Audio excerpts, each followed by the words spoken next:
Baik, selamat pagi, Shalom. Shalom. Kami ucapkan selamat datang kembali dalam kesempatan ibadah pada hari ini. Kita bersyukur untuk penyertaan Tuhan yang sempurna sehingga kita kembali ada dalam ruangan ini untuk bersama-sama beribadah, memuliakan nama Tuhan. Mari kita siapkan hati kita akan segera memulaikan ibadah kita pada pagi hari ini. Dan sebelum kita mulai, saya memberikan kesempatan bagi Bapak Ibu Saudara Jemaat masing-masing bersaat teduh, berdoa kepada Tuhan supaya melalui ibadah hari ini kita dapat menikmati sukacita, damai sejahtera, lawatan Tuhan bagi setiap kita.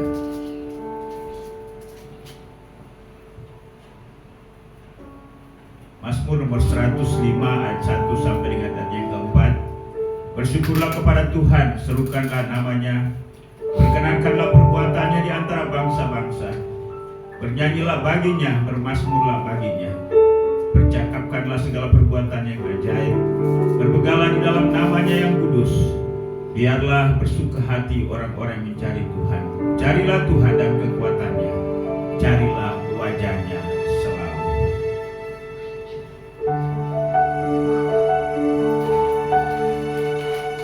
Baik, kita persiapkan pujian.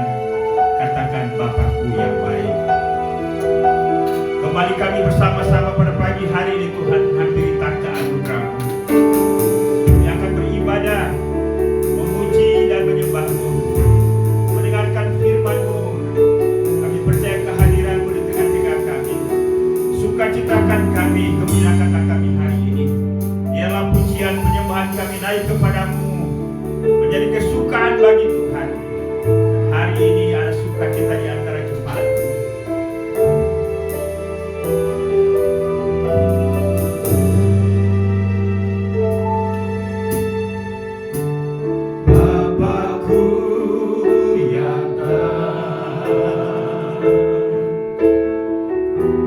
Menyembah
kehormatan, kemuliaan dipersembahkan hanya bagi-Mu ya Tuhan.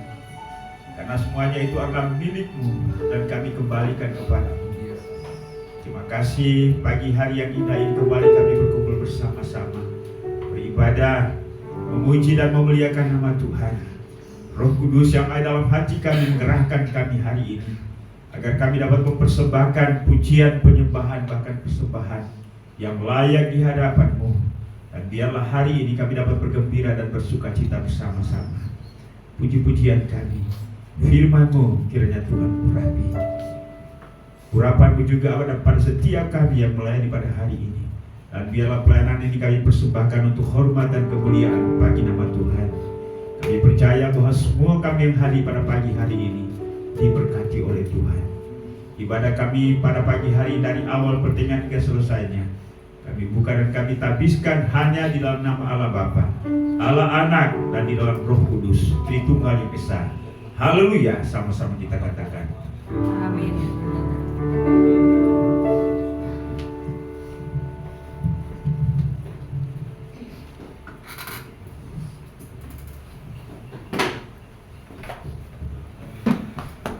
Shalom. Shalom. Sekali lagi shalom. Shalom. Kembali lagi kita datang ke tempat ini untuk memuji dan menyembah Tuhan. Ada sukacita di antara kita, amin. Lambaikan tangannya dong. Puji Tuhan. Dan saat ini saudara kanan kiri kita mengulas di depan kita katakan Allah bangkit bersorak Tuhan.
lebih dari pemenang.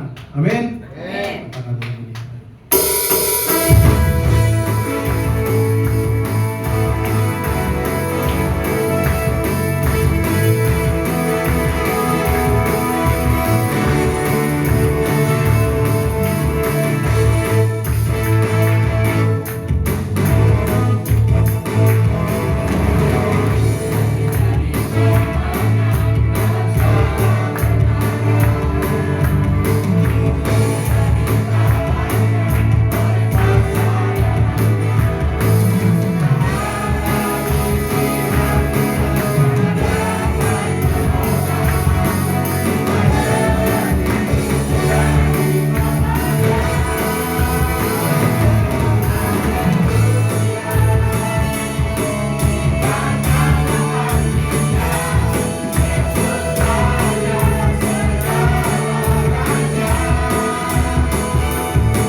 Jika kami hidup karena Tuhan, oleh Tuhan dan untuk Tuhan.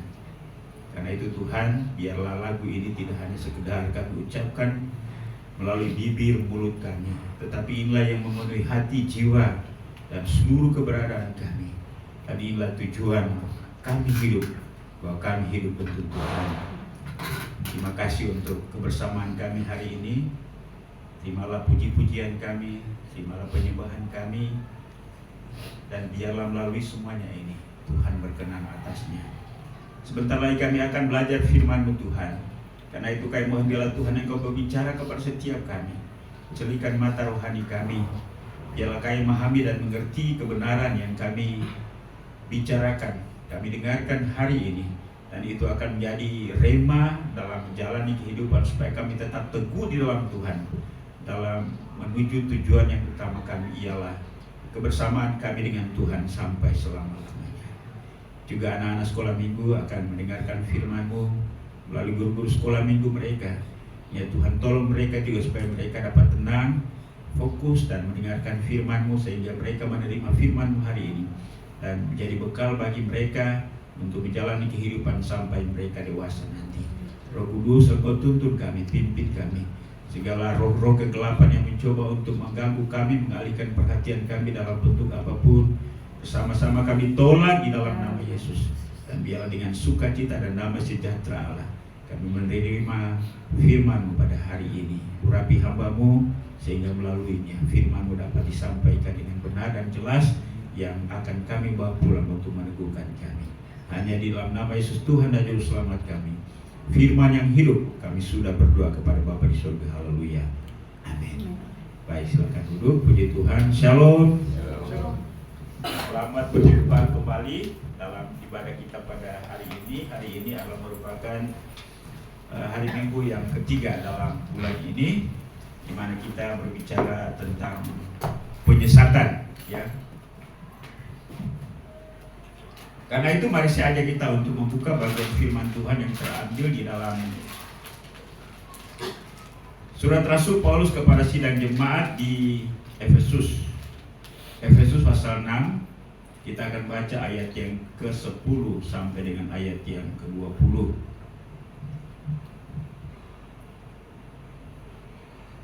Ya, ada di screen di depan. Efesus pasal 6 ayat 10 sampai dengan ayat yang ke-20. Saya akan bacakan ayat yang genap.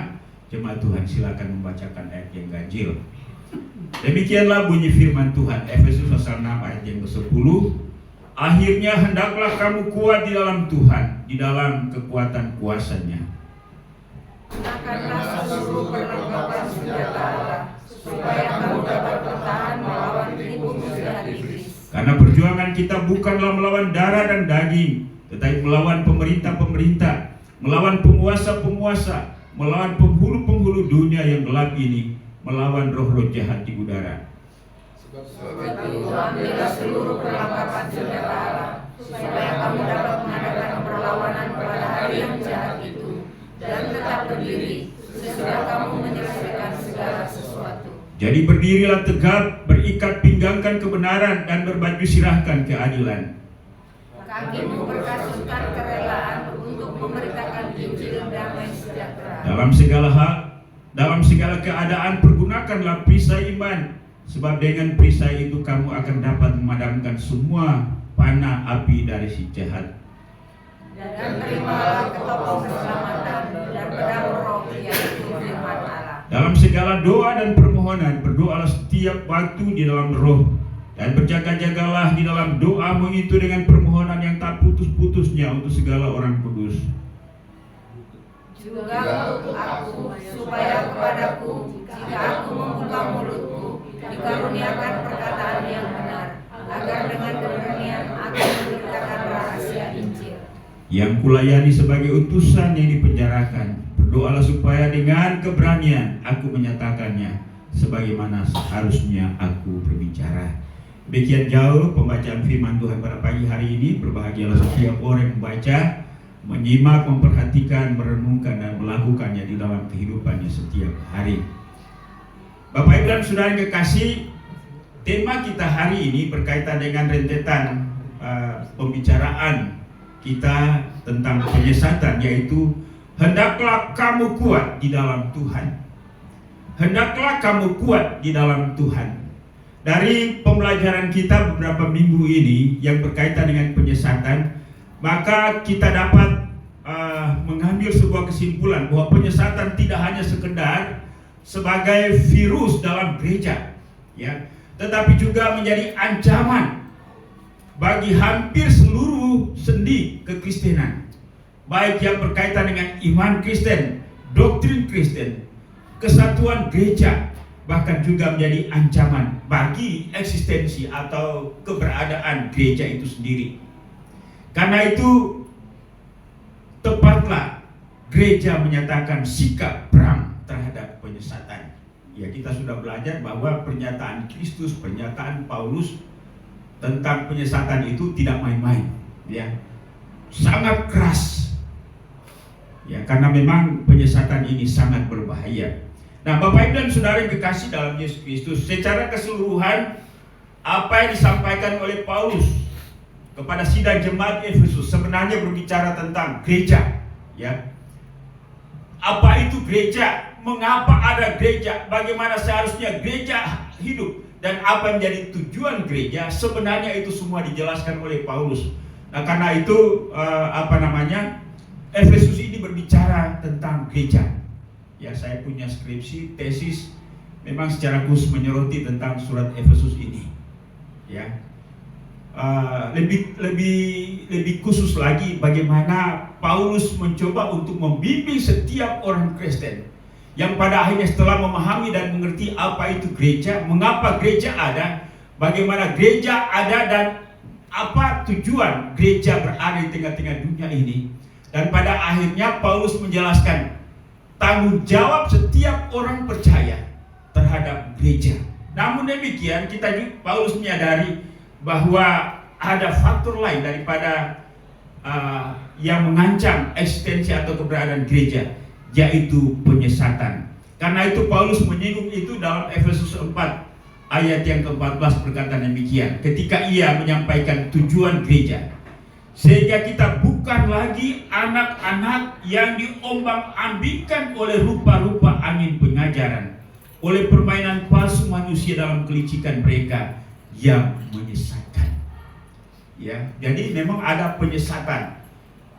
Kita lihat bahwa sebenarnya ini merupakan skenario iblis yang menggunakan semua faktor, baik itu melalui kelompok orang, situasi, ataupun juga manusia. Ya, minggu lalu kita sudah melihat bagaimana sebutan Paulus terhadap para penyesat itu. Salah satunya adalah menyebut mereka sebagai anjing, ya, sangat tegas. Karena itu terhadap penyesatan memang tidak main-main. Dan dalam proses sejarah gereja, memang setiap waktu ada saja wajah baru atau model baru atau casing baru yang berkaitan dengan penyesatan itu, ya. Karena itu sekali lagi pernyataan pendahuluan tadi bahwa penyesatan tidak hanya sekedar sebagai virus dalam gereja, tetapi juga menjadi ancaman bagi hampir seluruh sendi kekristenan, baik itu iman Kristen, doktrin Kristen, kesatuan gereja, ya, eksistensi gereja. Karena itu tepatlah kita harus menyatakan perang terhadap penyesatan ini. Nah, bagaimana pada akhirnya? Minggu lalu kita sudah bicara tentang kesimpulan, ya, bagaimana kita bersikap, dan endingnya ialah bahwa hendaklah kita kuat di dalam Tuhan. Amin. Hendaklah gereja kuat di dalam Tuhan. Bapak Ibu dan Saudara, kekuatan gereja tidak terletak pada kemampuan gereja memiliki doktrin. Konon kabarnya orang-orang di luar Kemah Injil mengenal gereja Kemah Injil itu memiliki doktrin yang kuat. Nah, apa itu doktrin Kemah Injil? Yesus adalah juru selamat, Yesus adalah tabib, pengudus, dan raja yang akan datang, ya. Jadi ini disimpulkan oleh pendiri gereja Kemah Indonesia, A.B. Simpson, ya. Karena itu ada sebuah lagu yang menyatakan hanya Yesus kita wartakan, dan orang-orang di luar Kemah Injil mengenal gereja Kemah Injil itu dengan doktrinnya. Ya, tidak hanya itu saja ya yang perlu kekuatan. Jadi kekuatan gereja tidak terletak pada kemampuan gereja memiliki doktrin atau memiliki dogma, pengajaran atau berapologia. Apologia itu merupakan upaya untuk bagaimana membela iman Kristen dengan memberikan penjelasan yang benar.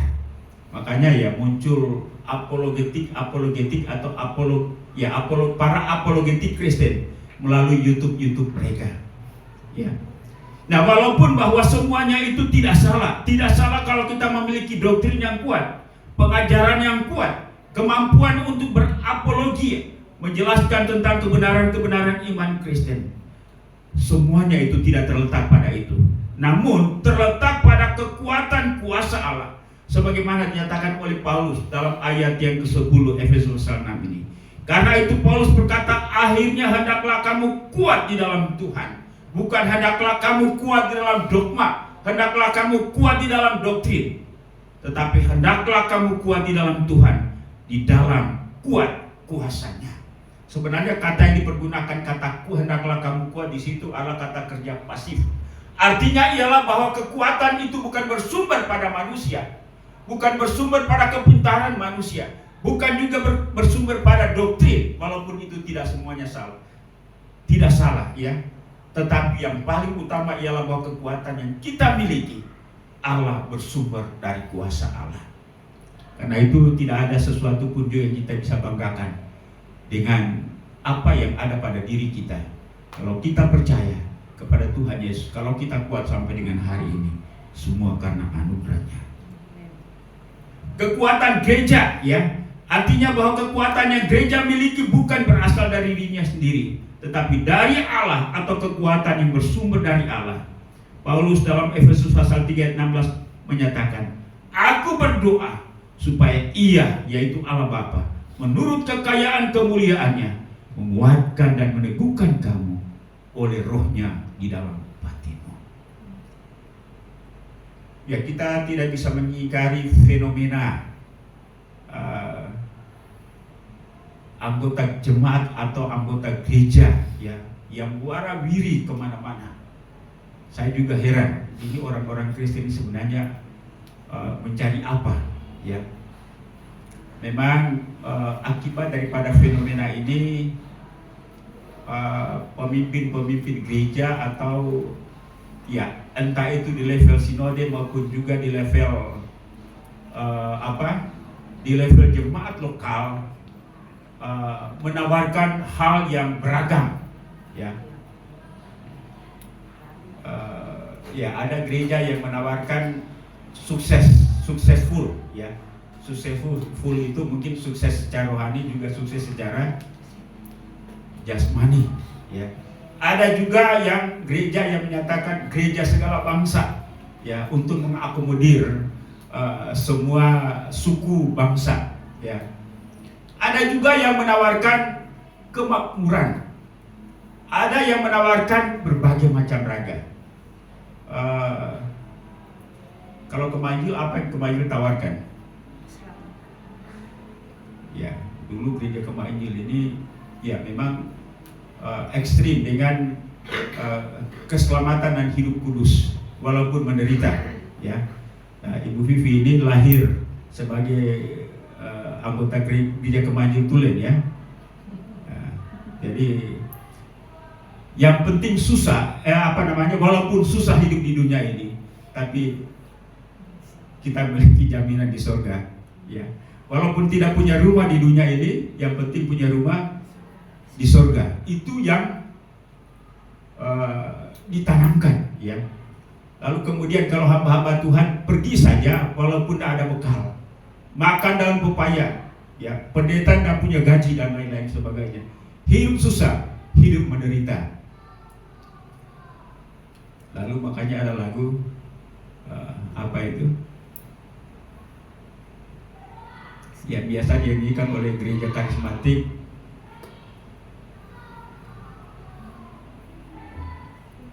saya lupa ya. Saya mau iring Ya. Yesus. Walaupun saya susah, Saya mau iring Yesus. menderita dalam dunia. Nah, itu teologi yang terus ya yang dibawa, termasuk salah satunya adalah gereja Kemainjil ya. Saya mau iring Yesus ya, walaupun susah, walaupun menderita, saya akan iring Yesus. Saya rasa ya kita belum bergeser daripada sikap yang seperti ini, walaupun kalau diberkati juga tidak nolak kan ya, tapi bukan itu yang paling utama yang kita cari ya. Tapi ada gereja tertentu yang menolak penderitaan kan ya. Ya, kalau menderita tolak dalam nama Yesus ya. Ya, tolak dengan perjamuan kudus ya. Yang memang ketika kita hidup dalam dunia ya pasti menderita fisik ya. Makanya Paulus katakan ya, walaupun dari hari ke hari hidupku ini semakin merosot, tapi imanku semakin besar ya. Bapak Ibu dan Saudara yang dikasih dalam Yesus Kristus, bagaimana supaya gereja kuat ya? Gereja harus mengenakan perlengkapan senjata Allah. Itu yang dinyatakan dalam ayat 11 itu. Karena akhirnya hendaklah kamu kuat di dalam Tuhan, di dalam kekuatan kuasanya. Kenakanlah seluruh perlengkapan senjata Allah. Bapak Ibu dan Saudara kekasih dalam Yesus Kristus, sekali lagi bahwa kekuatan kita dalam konteks melawan penyesatan, bahwa walaupun tidak salah kalau kita memiliki dogma atau doktrin yang kuat, memiliki kemampuan untuk memahami dan mengerti Injil yang benar, memiliki kemampuan untuk dapat membedakan mana yang benar dan mana yang tidak. Tetapi sekali lagi bahwa semuanya itu tidak cukup. Kekuatan itu bersumber dari Allah. Dan untuk memperoleh kekuatan yang berasal dari Allah itu, maka gereja harus mengenakan perlengkapan senjata Allah. Mengapa? Karena gereja berhadapan atau berperang tidak hanya dengan dunia fisik ya. Tetapi ya, kita berhadapan dengan dunia non fisik atau ya dengan roh. Karena gereja berhadapan atau berperang tidak hanya dengan dunia fisik, tetapi lebih lagi yaitu dunia roh. Itu yang dinyatakan dalam ayat yang ke-12 tadi. Karena perjuangan kita bukanlah melawan darah dan daging atau yang disebut sebagai fisik, tetapi melawan pemerintah-pemerintah, melawan penghulu-penghulu, melawan penguasa-penguasa di udara, melawan roh jahat. Yang semuanya itu dikomandoi oleh ayat yang ke-11, yaitu iblis ya. Jadi iblis itu menggunakan hal-hal fisik dalam arti bahwa ya manusia yang kita bisa dengar kata-katanya, yang kita bisa lihat bentuk fisiknya, dan juga kita bisa membedakan dengan akal kita tentang bagaimana sikap hidupnya dan apa yang disampaikannya. Tetapi juga bahwa iblis itu bekerja untuk memancing semua potensi yang ada dalam diri kita. Contoh mari kita lihat pada pencobaan pertama di Taman Eden ya. Jadi lahirnya dosa itu tidak serta-merta dari iblis, bukan? Tetapi juga dari faktor manusia. Mulai dari mata yang dia goda, dari keinginan, dari pikiran, dan pada akhirnya ada sebuah tindakan yang melahirkan sebuah pemberontakan dan dosa. Itulah sebabnya ini yang perlu kita pahami dan kita mengerti, sehingga kita mampu untuk dapat bersikap secara benar. Sekali lagi bahwa kekuatan kita bukan bersumber dari kemanusiaan kita.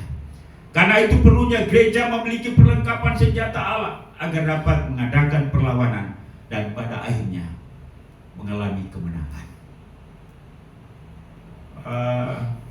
Ya, hari-hari ini kita tidak bisa memungkiri bahwa walaupun memang usia kekristenan kita rupanya tidak menjadi jaminan bahwa kita menjadi seorang yang kuat. Mungkin kita pernah mendengar seorang Kristen, dia membangga-banggakan kehidupan kekristenannya di masa lalu. Ya, saya pernah berjumpa dengan orang Kristen seperti ini. Dia katakan 34 tahun lalu, gereja yang sekarang ini besar, saya turut menjadi perintis. Tapi hari-hari ini si bapak itu sudah bertahun-tahun tak ke gereja, ya. Tapi dia bangga dengan apa yang dia kerjakan di masa lalu. Lalu ditanya, kenapa bapak tidak lagi masuk gereja sudah bertahun-tahun. Dia katakan saya kecewa dengan pendetanya. Ya. Nah, apa artinya dengan apa yang dia kerjakan, apa yang dia sudah tabur di masa lalu itu, tetapi karena sebuah perbedaan, karena sarannya, karena pikirannya, karena pendapatnya tidak diterima, pada akhirnya dia tidak lagi ke gereja.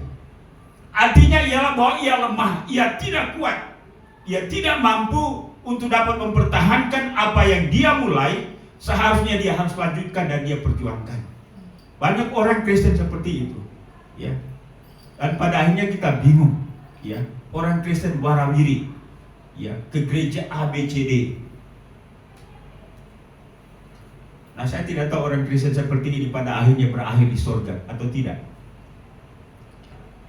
Karena ya, sebagai orang Kristen dibutuhkan kekuatan, dibutuhkan ketaatan, dibutuhkan kesetiaan.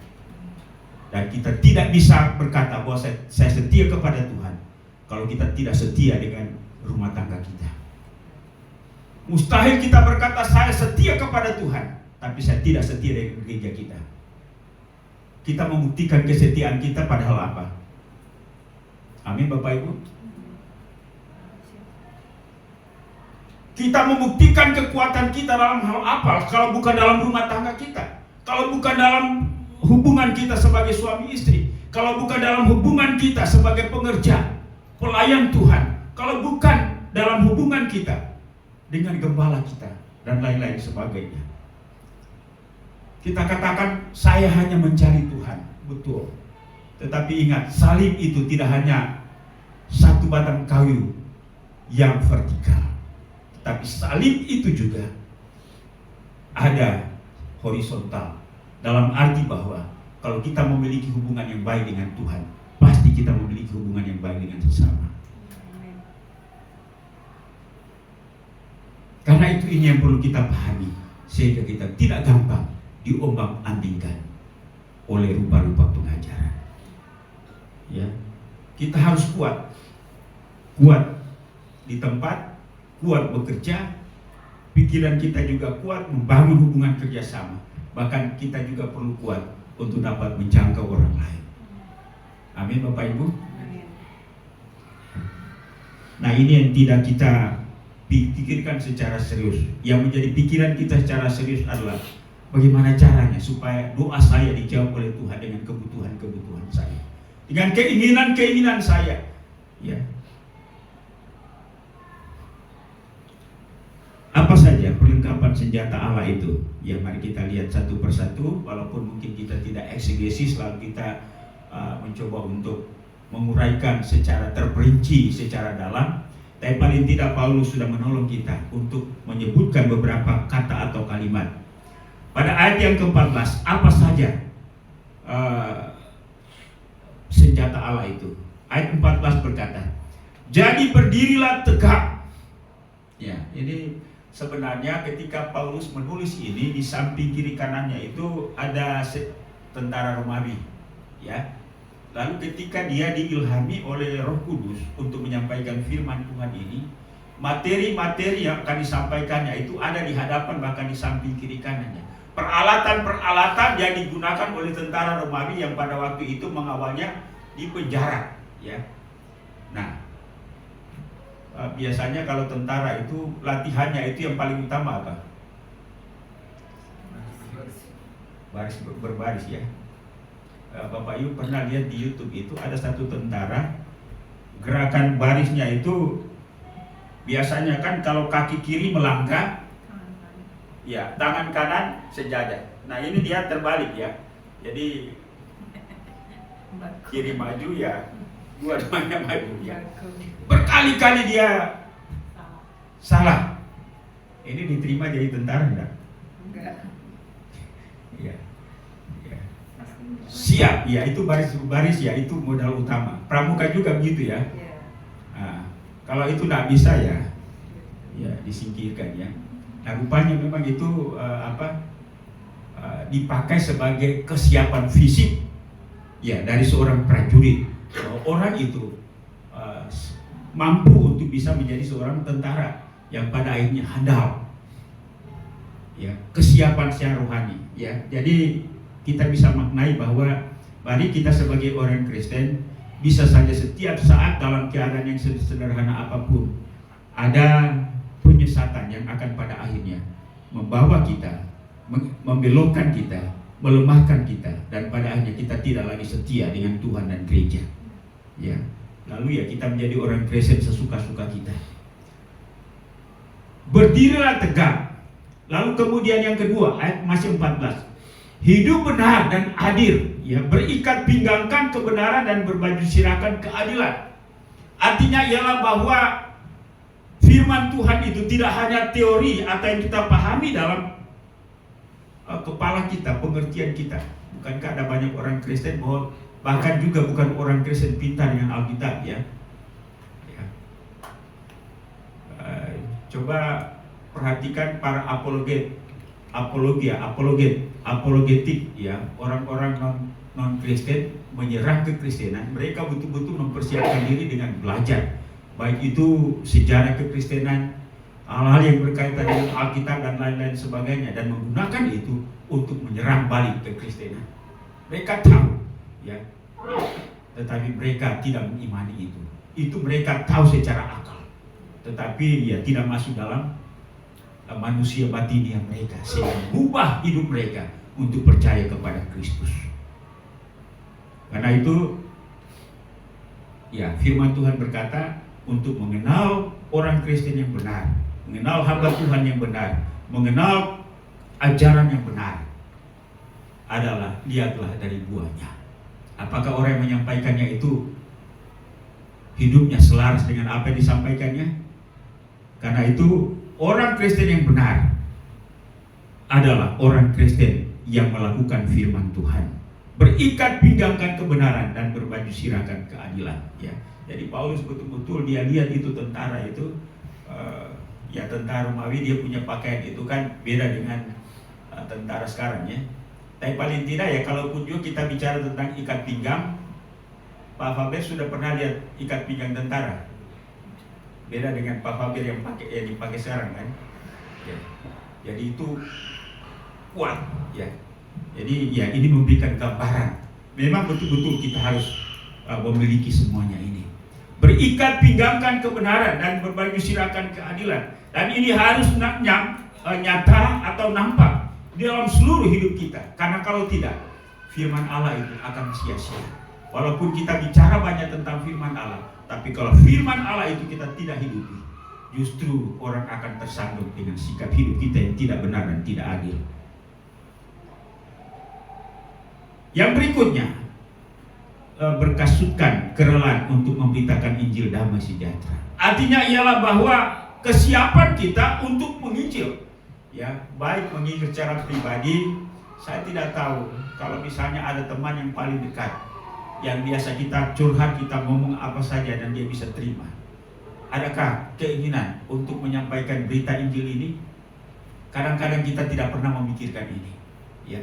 Kadang-kadang kita lebih fokus atau memikirkan kepada hal-hal yang lain, sehingga apa yang paling penting bagi orang itu kita tidak sampaikan dan kita tidak berikan. Karena itu, ya, seorang Kristen yang benar adalah dia memiliki kesiapan untuk menyampaikan berita ini, walaupun mungkin sederhana, ya. Ada kami punya teman di sekolah dulu, dia menempuh pendidikan itu yang biasa dulu itu paling tidak 4-5 tahun, ya. Dia menyelesaikan itu 7 tahun, atau bahkan karena dia tak lulus dia DO, ya, dia dikeluarkan. Tapi setelah dia pulang ke kampungnya, dia bisa mendirikan 2-3 jemaat, ya.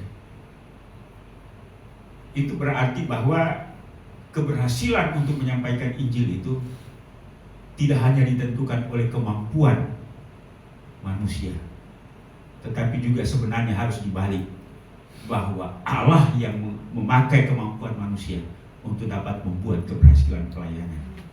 Amin.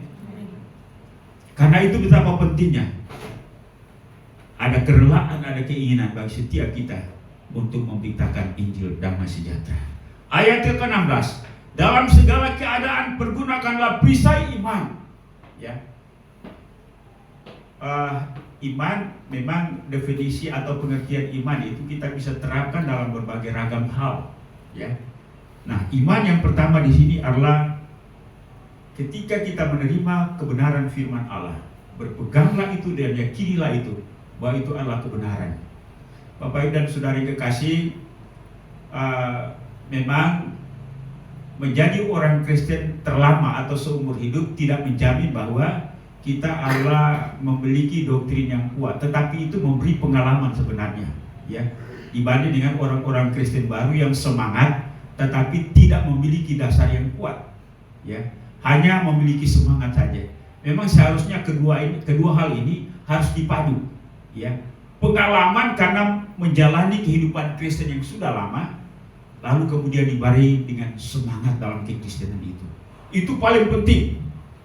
Nah, karena itu ya kita harus memiliki iman bahwa pelajaran atau doktrin atau ajaran yang kita pegang selama ini adalah iman yang adalah doktrin yang benar, dan itu kita imani, kita hidupi, sehingga kalaupun ada paham baru, isme baru, pengajaran baru, kita tidak gampang untuk digoyahkan. Nah, karena itu diskusi-diskusi tentang firman Allah sebenarnya sangat penting bagi setiap kita, karena disitulah kita akan bersoal jawab, bertanya untuk dapat membedah atau untuk dapat mendalami tentang apa yang kita yakini. Nah, itulah sebabnya bagusnya kalau setiap orang percaya itu ya harus punya pertanyaan-pertanyaan, ya, atau jarang kita memikirkan tentang apa yang kita imani, ya. Bahkan kalaupun juga ada pengkhotbah yang menyampaikan sesuatu yang kita anggap salah, mungkin ya setelah selesai khotbah tidak salah, Pak tadi menyampaikan ini gimana itu, ya. Jemaat mula-mula itu ketika mereka dalam pertemuan mendiskusikan firman Allah, mereka pulang, mereka baca kembali, mereka teliti apakah yang disampaikan itu benar atau tidak, ya. Dan itu penting sehingga pada akhirnya mempertajam pemahaman kita tentang firman Allah yang kita pahami dan kita mengerti. Amin, Bapak Ibu, ya. Dan itu menjadi pegangan kita sehingga ketika ada sesuatu yang tidak sesuai, maka kita mampu untuk bisa membedakan bahwa itu tidak benar atau itu benar. Beberapa waktu yang lalu, ya ya mungkin juga termasuk akhir-akhir ini dengan faham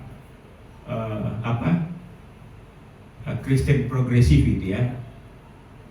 Bukankah ada pernyataan dia katakan yang berkaitan dengan Alkitab, saya tidak percaya kalau Alkitab itu menjadi satu-satunya buku yang bisa memberikan penjelasan tentang keselamatan. Atau juga ada pernyataan, saya tidak percaya kalau seseorang yang baik itu masuk neraka gara-gara hanya tidak mengakui Yesus sebagai Tuhan dan Juru Selamat, ya. Padahal Yesus jelas-jelas itu menyatakan dalam Yohanes 14 ayat 6, akulah jalan kebenaran dan hidup, tidak ada seorang pun dapat datang kepada Bapa kalau tidak melalui aku. Kisah Rasul 4 ayat 12, bahwa di bawah kolong langit ini tidak ada nama lain yang olehnya manusia diselamatkan, ya. Hidup itu ada di dalam anaknya. Barang siapa memiliki anak, ia memiliki hidup. Barang siapa tidak memiliki anak, ia tidak memiliki hidup. Nah, bagaimana dia menafsir atau menanggapi pernyataan-pernyataan yang begitu jelas tentang Kristus sebagai satu-satunya jalan keselamatan dengan berkata bahwa saya tidak percaya kalau orang yang baik itu, ya, masuk neraka gara-gara dia tidak mengakui Yesus sebagai Tuhan dan Juru Selamat. Bagaimana dia menanggapi pernyataan-pernyataan? Apa yang dia maksudkan dengan kebaikan? Padahal Alkitab katakan kebaikan yang dimiliki oleh manusia sama seperti kain kotor. Manusia bisa dibenarkan di dalam Kristus. Di luar Kristus tidak ada yang benar. Kita ini terhisap di dalam kebenaran Kristus. Allah melihat Kristus. Lalu setiap orang yang beriman kepada Kristus, merekalah yang memiliki jaminan kepastian keselamatan. Bagaimana konklusi dia? Bagaimana kesimpulan dia terhadap pernyataan-pernyataan Alkitab yang begitu jelas? Ya. Dan pada akhirnya kita mengambil sebuah kesimpulan bahwa ini tidak benar. Ya. Ya, memang kepentingan itu apalagi di medsos itu kan, ya mungkin juga karena konten ya, punya nilai ekonomi juga, ya cari panggung popularitas. Dan hari-hari ini yang punya panggung itu yang punya follower banyak kan. Jadi itulah sebabnya kita perlu berhati-hati. Karena itu mari kita tetap beriman kepada apa yang kita sudah miliki, ya. Bahkan ketika kalau mungkin itu salah, ya mungkin tidak terlalu mendasar, hal-hal yang berkaitan dengan mendasar, katakanlah masalah baptisan ya. Masalah baptisan yang menjadi persoalan bagi setiap kita adalah cara baptisan, bukan? Ya, baptisan selang, ada baptisan percik. Tapi yang paling esensi bagi setiap kita adalah baptisan yang dilakukan oleh Kristus dengan Roh Kudus. Karena itu Yohanes katakan, kemudian yang datang daripadaku, aku membaptis kamu dengan air sebagai tanda pertobatan. Tetapi dia yang datang kemudian akan membaptis kamu dengan Roh Kudus dan dengan api. Karena itu baptisan yang paling utama adalah baptisan Kristus dengan Roh Kudus yang akan membuat kita pada akhirnya lahir baru. Baptisan air membawa kita kepada kelahiran baru. Ya, ada orang ketika dia masih kecil dia dibaptis dengan cara lain, dia pindah ke gereja lain, dibaptis baru lagi. Setelah itu dia ke Holy Land, sampai di Sungai Yordan, dibaptis lagi. Tidak apa-apa kalau itu menjadi sebuah peneguhan saja ya. Tapi baptisan dengan Roh Kudus hanya satu kali. Dan itu kita harus mengimaninya untuk menyembuhkan kita sehingga kita tetap kuat dalam kehidupan Tuhan kita sampai pada akhirnya kita pulang di rumah Bapa di surga dan menjadi pemenang. Amin Bapak Ibu. Karena itu jangan terkecoh dengan berbagai macam ajaran. Lalu kemudian hiduplah di dalam firman, ayat yang ke-17. Dan terimalah ketopong keselamatan dan pedang roh, yaitu firman Allah. Firman Allah ini menjadi kebanggaan bagi kita, menjadi mahkota kita, menjadi ketopong kita yang kita perlu junjung tinggi-tinggi. Sekali lagi, firman Allah mengingatkan bahwa kita telah memperoleh keselamatan melalui iman kita kepada Kristus yang mati dan bangkit.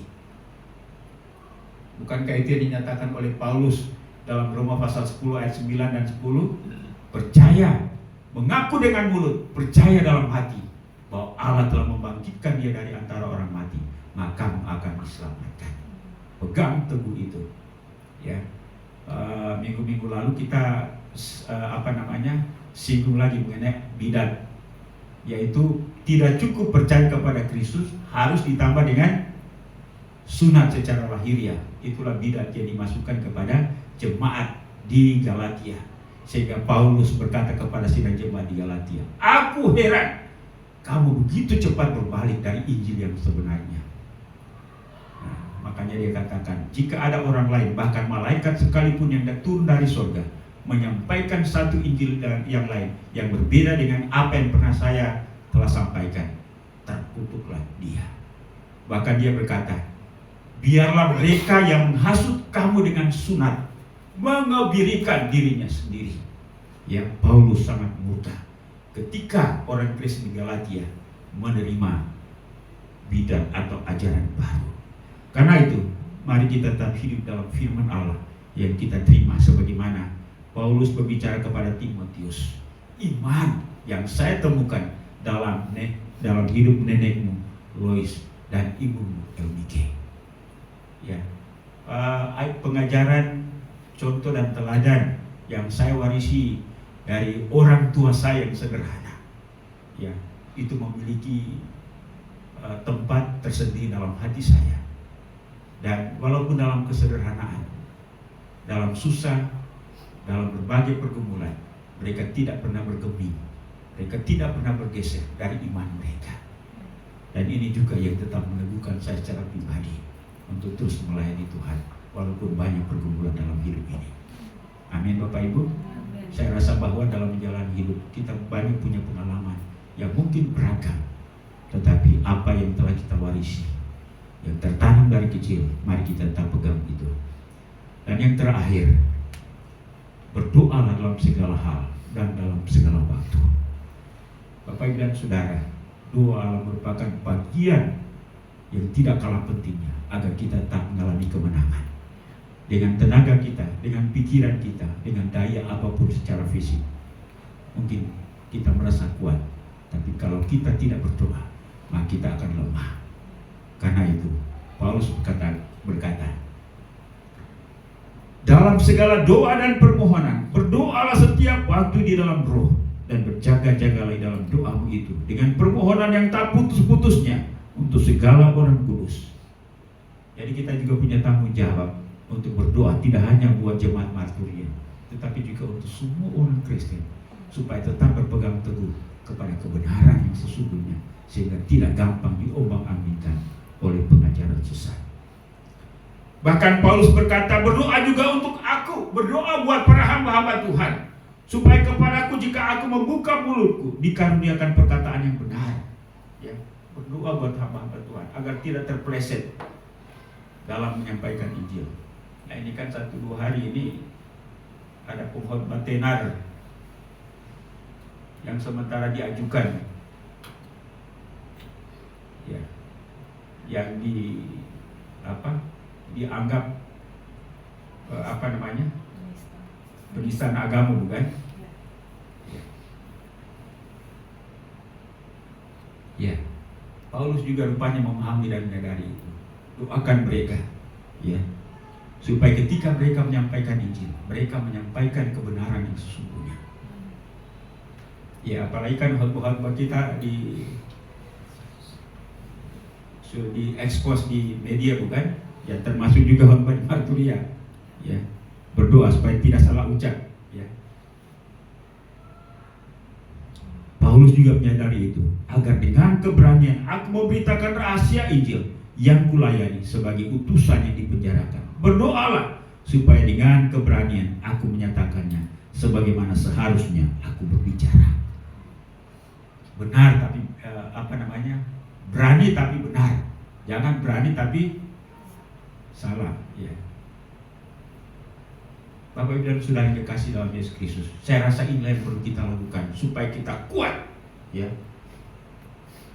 Yaitu kita harus siap memahami dan menyadari sewaktu-waktu ada penyesatan, hidup benar dan adil.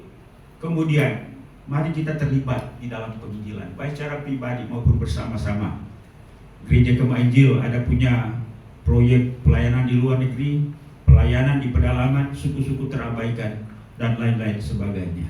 Mari kita berjuang dengan iman, hidup di dalam firman, dan jadikan doa itu sebagai nafas hidup kita. Ada kesempatan, mari berdoa. Ya, Ibu Lia kadang-kadang jam 4 sudah bangun berdoa, ya. Saya sementara tidur, ya. Kadang-kadang dia marah saya, ya. Dan setelah itu tapi saya juga berdoa, ya. Cuma waktu kita yang berbeda. Mari kita semangat dan jadilah pemenang. Dan jika kita ingin menang, lakukan semua yang dikatakan oleh Paulus. Tuhan memberkati kita. Amin. Amin. Tuhan memberkati.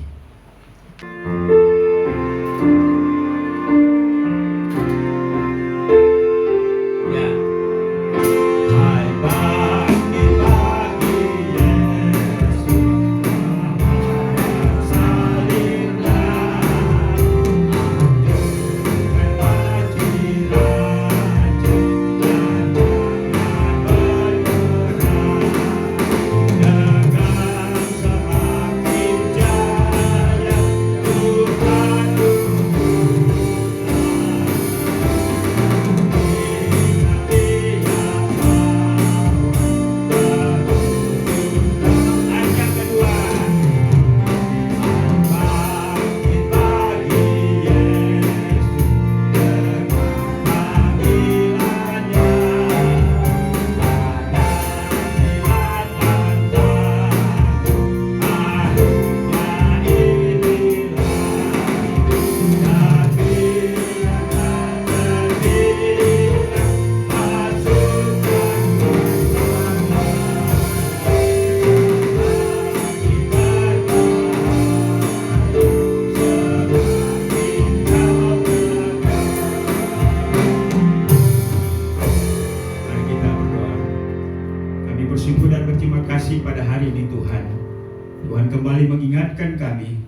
supaya kami dapat mengalami kemenangan sebagai orang percaya.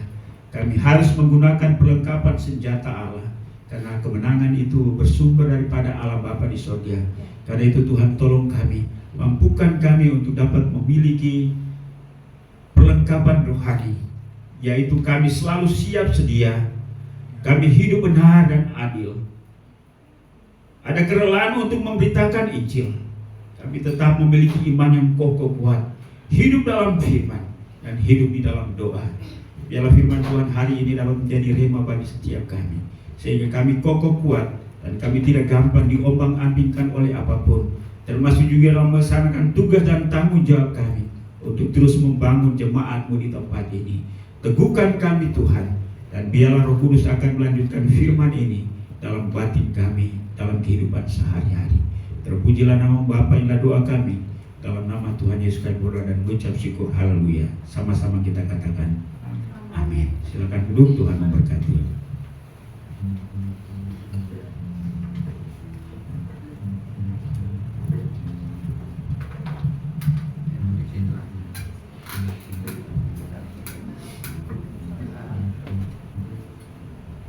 Kita memberikan persembahan. Saya panggil hamba yang bertugas, Matthew.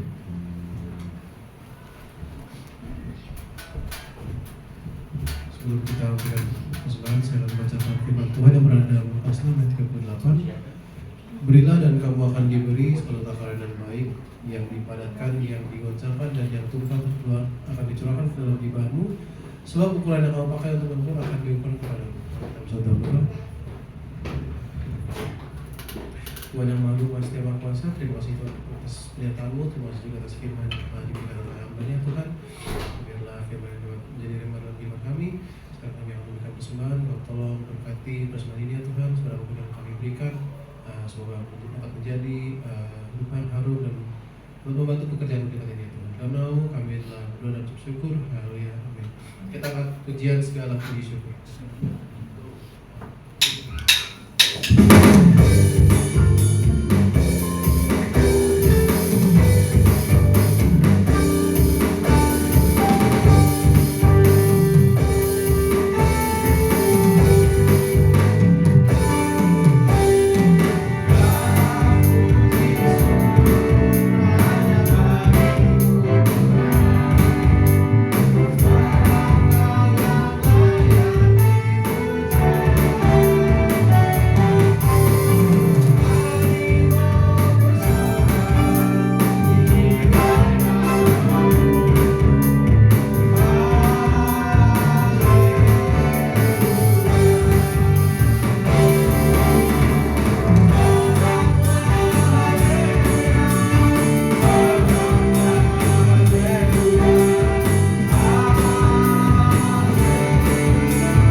Saya rasa itu saja. Kita akan usaikan ibadah ini. Saya undang kita semua untuk bangkit berdiri. Kita nyanyikan 300 dalam nyanyian kemenangan iman.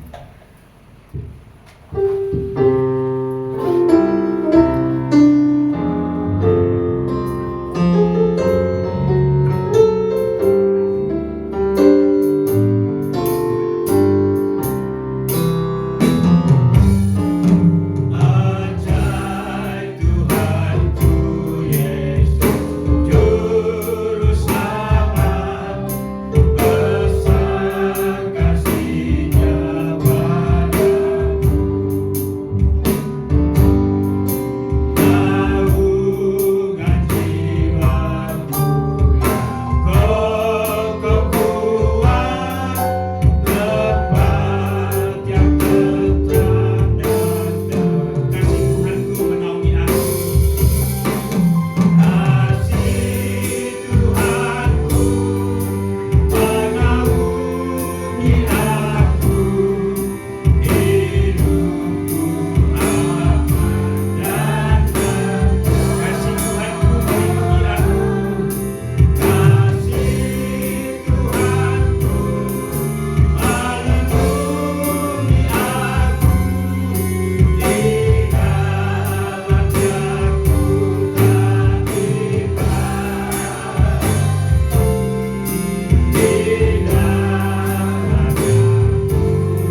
terima kasih kepadamu karena Tuhan sudah menyertai dan memberkati ibadah kami dari awal, pertengahan hingga menjelang selesainya ini. Doa, kerinduan, dan harapan serta iman kami melalui ibadah hari ini Tuhan memuliakan dan diagungkan. Kami percaya bahwa melalui ibadah hari ini Tuhan memberkati kami dengan kekuatan baru, sukacita, damai sejahtera. Terima kasih untuk semua hamba-hamba yang Tuhan sudah pakai dalam pelayanan ibadah hari ini. Apapun bagian pelayanan hamba-hambamu, baik yang memimpin karya dalam puji-pujian, yang menyampaikan firman-Mu, singer, pemain alat musik, kolektan, penyambut jemaat multimedia, bahkan semua kami yang hadir, kami percaya Tuhan memberkati kami secara khusus. Bapa di surga, hamba berdoa untuk pertumbuhan iman rohani daripada seluruh jemaat Marturia. Biarlah kami semakin teguh di dalam Tuhan, dalam iman pengharapan kami kepada Engkau tidak akan tergeser oleh apapun. Dan biarlah firman Tuhan yang tersimpan dalam hati dan pikiran kami akan terus meneguhkan kami, sehingga kami tidak gampang diombang-ambingkan oleh pengajaran-pengajaran yang menyimpang, yang tidak sesuai dengan Alkitab. Terima kasih Bapa di surga. Mau berdoa untuk seluruh jemaat Marturia. Biarlah kehidupan kami dapat merefleksikan firman-Mu, dan biarlah kebenaran itu boleh nyata dalam setiap tindak tanduk kami, keputusan-keputusan kami, sehingga seluruh kehidupan kami menjadi saksi dan memuliakan nama Tuhan. Berdoa untuk kehidupan jemaat Tuhan dalam membangun hubungan baik suami, istri, anak, orang tua, adik, kakak. Mampukan kami untuk terus merajut kebersamaan, dan biarlah melalui kehidupan rumah tangga kami saling memberkati dengan cara hidup kami, dan kami saling menyemangati dalam menjalani kehidupan ini. Demikian pun juga berdoa untuk usaha dan pekerjaan jemaat Tuhan yang Kau memberkati apapun yang dikerjakan oleh jemaat Tuhan, dan menghasilkan ekonomi dan keuangan untuk dapat mencukupi kebutuhan hidup sehari-hari. Demikian pun juga ya Tuhan, kami mau berdoa buat anak-anak kami yang bersekolah, kami mohon hikmat akal budi sehingga mereka naik kelas, lulus, melanjutkan ke jenjang pendidikan yang lebih tinggi. Mereka yang sementara kuliah, mari Tuhan Engkau tolong, dan khususnya mereka yang sementara menyusun skripsi. Tuhan memberkati anak kami Iren, juga Aldo, Bernadette, dan juga anak-anak kami yang lain, ya walaupun kami tidak menyebut nama mereka, tapi jika sekarang mereka sementara menyusun skripsi, Tuhan tolong sehingga mereka bisa selesai tepat pada waktunya. Terima kasih Bapa di surga. Kami juga mau berdoa buat jemaat Tuhan yang mengalami gangguan kesehatan, yang lemah tubuh. Mari Tuhan Engkau jamah sembuhkan mereka. Khususnya secara khusus kami berdoa buat Pak Gustaf. Mari Tuhan Engkau tolong jamah sembuhkan hamba-Mu. Kami percaya asal Tuhan menjamah pasti sembuh. Demikian pun juga dengan saudara kami Billy yang saat ini sementara di rumah sakit. Tuhan Engkau tolong Billy, Engkau jamah dia, sembuhkan dia. Bahkan juga Tuhan memakai tenaga ahli kedokteran. Demikian pun juga para perawat, obat-obatan yang masuk dalam tubuhnya, bahkan makan minum untuk datangkan kesembuhan bagi Billy. Ketika Billy sembuh, ada kesaksian yang mengagungkan nama Tuhan. Kami juga berdoa untuk hamba Pendeta Sakaria Gojang yang ada di Makassar. Tuhan Engkau jamah sembuhkan hamba-Mu. Kami juga berdoa untuk keluarga Pak Yefta, Pendeta Yefta Yohanes di Kalimantan Barat, di mana hamba-Mu barusan saja Engkau memanggilnya, berikan penghiburan buat keluarga sehingga mereka tetap kuat di dalam Tuhan. Terima kasih Bapa. Bahkan juga mungkin ada hamba-hamba Tuhan yang sakit, ada jemaat Tuhan yang sakit dimanapun mereka berada. Hari ini bersama-sama kami mengangkat hati kami, mohon pertolongan bagi mereka. Tuhan ulurkan tangan-Mu, jamah dan sembuhkan mereka. Bapa di surga, kami juga berdoa untuk kebersamaan kami selaku jemaat Marturia. Biarlah Tuhan Engkau tolong kami supaya kami tetap erat bersatu. Kami rajin, semangat beribadah, semangat melayani Tuhan. Kami berdoa juga untuk jemaat Tuhan yang tidak bersama dengan kami karena mereka berada di tempat yang lain. Kami berdoa untuk Pak Koni yang ada di Bogor. Demikian pun juga Ibu Vivi yang ada di Amerika, juga Alvin, Ine, juga untuk Tirta, Claudia, juga untuk Ibu Hulan. Demikian pun juga untuk Ibu Anggi. Tuhan yang Kau memberkati mereka, dan biarlah mereka tetap sehat dan bekerja, dan ketika mereka kembali nama Tuhan dipuji dan dipermuliakan. Bahkan Bapak Ibu yang lain yang ada di tempat yang lain, Tuhan yang Kau memberkati mereka. Terima kasih juga untuk penyertaan-Mu buat jemaat-Mu yang berlibur, Pak Bintoro sekeluarga yang pulang ke Kediri. Tuhan sudah menyertai sehingga tiba di tempat ini dengan selamat. juga hamba-Mu Pak Eko dan keluarga yang ke Jawa Barat, Bandung. Tuhan, terima kasih Engkau sudah menyertai. Bahkan mungkin anggota jemaat yang lain yang masih berada tempat liburan, Tuhan Engkau tolong memberkati mereka dimanapun mereka berada. Biarlah penyertaan Tuhan sempurna. Terima kasih juga Bapak, kami berdoa untuk dana kebutuhan untuk tempat ibadah dalam tahun ini. Jemaat-Mu sudah berjanji dalam bentuk janji sudah 24 juta dan sudah tergenapi 10 juta. Kami tahu bahwa kami memiliki Allah yang hidup yang sanggup untuk memenuhi kebutuhan ini. Karena itu kami berdoa, biarlah Tuhan tambahkan jumlah bilangan yang sudah ada. Jemaat yang sudah berjanji, berkati mereka sehingga semua kami dapat menepati janji kami. Dan pada akhirnya adanya ketersediaan anggaran untuk tempat ibadah kami. Terima kasih Bapak di surga. Jemaat Tuhan yang punya pergumulan apapun, yang saat ketika doa syafaat ini kami naikkan, mereka diam-diam, mereka berseru kepada Tuhan. Kami topang mereka, biarlah Tuhan Engkau mendengarkan dan Tuhan menjawab sesuai dengan kedaulatan kuasa Tuhan. Engkau menolong dan memberkati jemaat-Mu. Ya Bapa di surga, kami berdoa untuk masa depan daripada gereja ini. Kami serahkan dalam tangan-Mu, Tuhan Engkau memberkati. Bapa di surga, kami berdoa untuk gereja Kemajuan Indonesia, baik pada tingkat pusat, wilayah, daerah sampai kepada gereja-gereja lokal, wilayah Jawa Sumatera, daerah Jabodetabek 1 dan 2. Tuhan Engkau memberkati, biarlah gereja Kemajuan Indonesia akan dapat menjangkau banyak jiwa, sehingga gereja Kemajuan Indonesia akan bangkit untuk semakin besar, dan melalui gereja ini nama Tuhan disebarluaskan di seluruh pelosok tanah air Indonesia, bahkan banyak jiwa juga dapat dimenangkan. Badan pengurus pusat, ketua umum, badan pengurus wilayah dan ketua-ketua wilayah, ketua-ketua daerah di seluruh Indonesia, bahkan juga gembala-gembala juga. Jemaat Tuhan teguhkan mereka. Penginjilan baik dalam negeri, penginjilan luar negeri, Tuhan Engkau berkati hamba-hamba-Mu yang ada di garis depan. Berikan semangat, berikan pembelaan, dan biarlah mereka tetap semangat untuk dapat menjangkau banyak jiwa.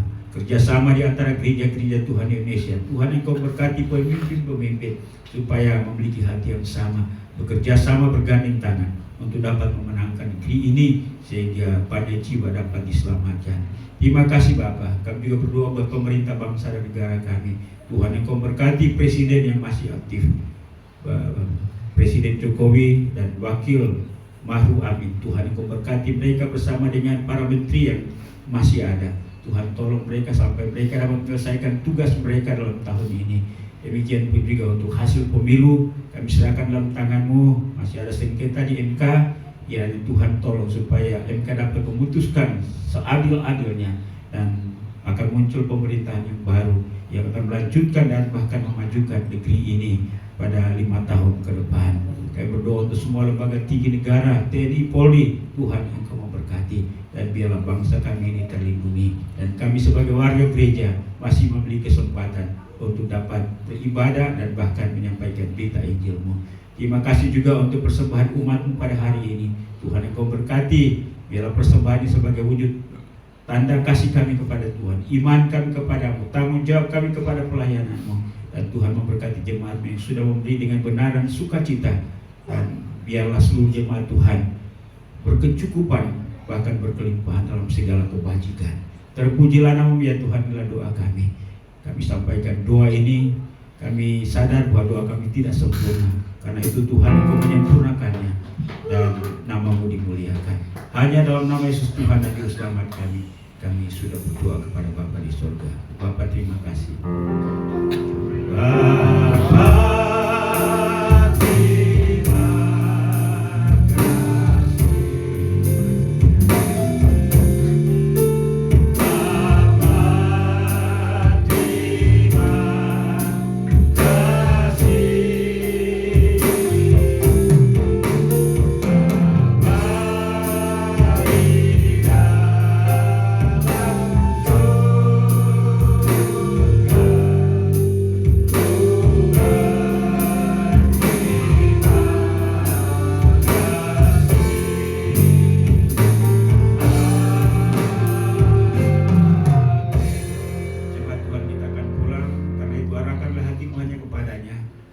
sampaikan pada hari ini, terima, renungkan, dan lakukanlah itu dalam segenap kehidupanmu.